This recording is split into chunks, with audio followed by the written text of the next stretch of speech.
今天我们主要说说爱沙尼亚数字居留卡和游牧签证的区别，以及详细介绍一下爱沙尼亚的游牧签证。首先，我们说说爱沙尼亚数字居留卡和数字游牧民族签证有什么区别。主要区别在于，数字游牧签证为持有人提供了暂时留在爱沙尼亚的权利，而数字居留权不提供任何旅行权利。具体来说，数字居留卡是一种安全的、由政府颁发的数字身份，提供对爱沙尼亚可信、透明的数字政务服务和商业环境的访问。凭借其独特的数字居留卡，数字居民可以安全地在线进行身份验证，建立爱沙尼亚公司，根据欧盟最高标准对文件和合同进行数字签名和加密，并远程访问各种数字服务。因此，对于数字游牧民和其他远程企业家来说，数字居留卡是一个很好的解决方案。他们希望在世界任何地方以低成本和最少的官僚主义无国界经营的企业。虽然数字居留权不提供公民身份、居住权或前往爱沙尼亚或欧盟的权利，但是你可以远程开一个公司。与数字居留卡不同的是，数字游牧签证为符合条件的数字游牧民提供在爱沙尼亚远程生活和工作长达1年的临时基础。它适用于可以使用远程技术独立执行工作并且工作的人，在国外注册的雇主，在国外注册的公司，或作为主要在国外的客户的自由职业者。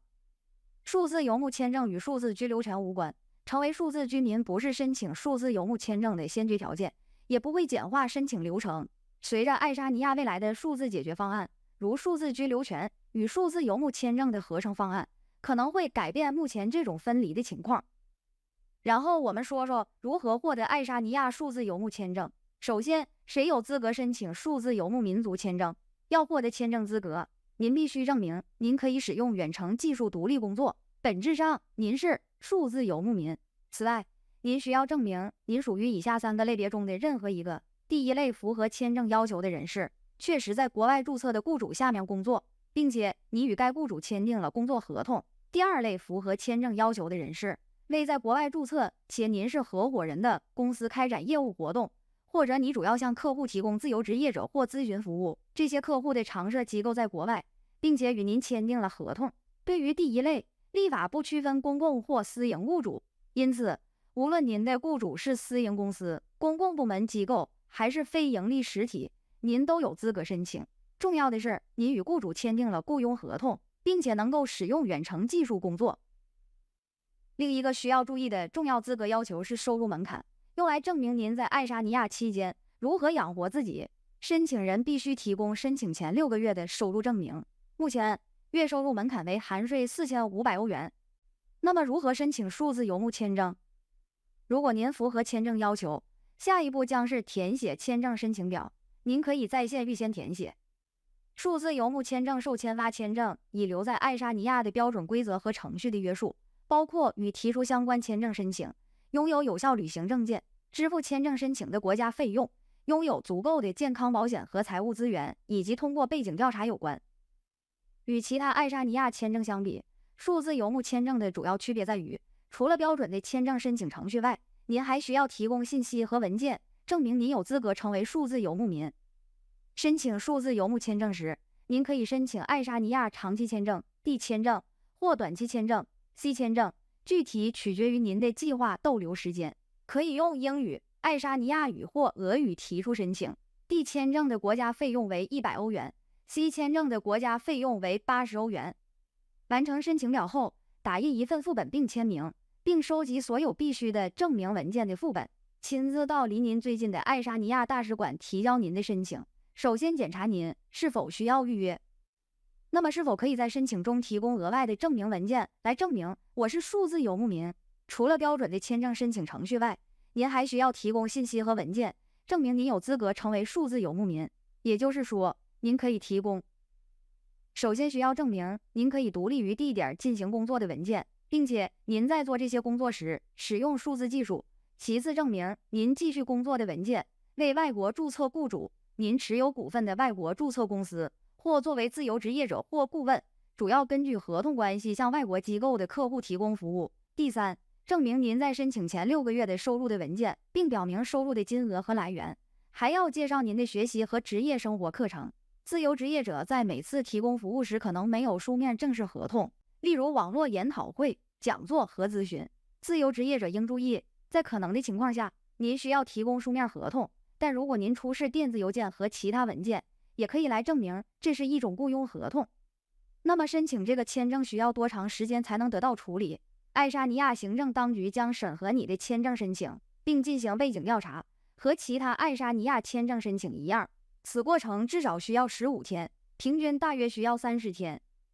那么爱沙尼亚的数字游牧签证持有人也可以在爱沙尼亚公司工作吗？通过数字游牧签证留在爱沙尼亚的外国人也可以为爱沙尼亚公司工作，但他们履行的主要目的必须是其申请中指定的远程工作，即他们可以在远程技术的帮助下独立于地点工作，并符合上述3个资格类别之一。所以当你有资格时候，也可以在爱沙尼亚做兼职工作。例如，留在爱沙尼亚的程序员可能会作为程序员为爱沙尼亚公司做额外的工作，同时也不需要在爱沙尼亚公司登记短期就业和支付平均工资。但是在爱沙尼亚逗留的主要目的和活动必须和远程办公有关。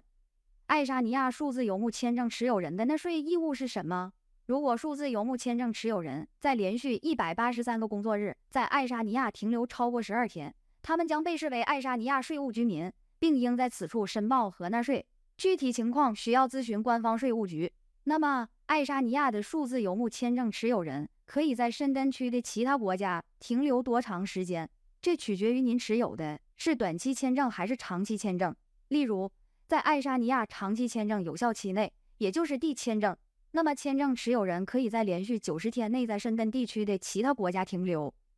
那么数字游牧签证持有人是否也在爱沙尼亚领取健康保险或领取养老金？数字游牧签证是停留的临时基础，暂时留在爱沙尼亚的数字游牧签证持有人必须有一份健康保险合同，保证在爱沙尼亚生病或受伤时支付医疗费用。养老金由数字游牧民在所在公司的国家收取。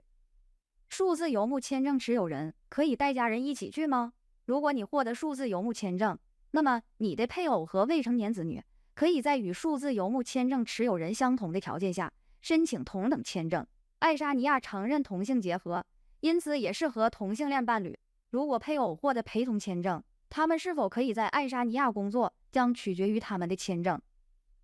如何确定签证的资金要求？申请数字游牧民族签证的足够资金金额为每天150欧元。由于数字游牧签证的签发期限最长为54个月，申请数字游牧签证的人必须提供过去6个月内有足够的合法收入的证据。足够的先前收入金额基于每天150欧元和每月4500欧元的标准。通过这个，我们可以估计您是否能够在未来几个月内满足足够的财务能力的要求。这个审核包括您提供的证据，包括您过去6个月的银行余额和来自各种渠道的收入。这可能包括您的薪水、股息、董事费、租金收入、投资利息、股票、资产等。我可以续签或延长我的数字游牧签证吗？延长多长时间？我可以续订多少次？数字游牧签证的续签或延期是不可能的，但您可以再次申请第2个数字游牧签证。因此，如果您申请数字游牧签证最长期限为1年，之后您可以申请第2个数字游牧签证，在爱沙尼亚停留5年后，您将被要求离开爱沙尼亚。这里注意的是，在爱沙尼亚可以用其他方式获取永居居留权，使用数字游牧签证是无法获得永居的。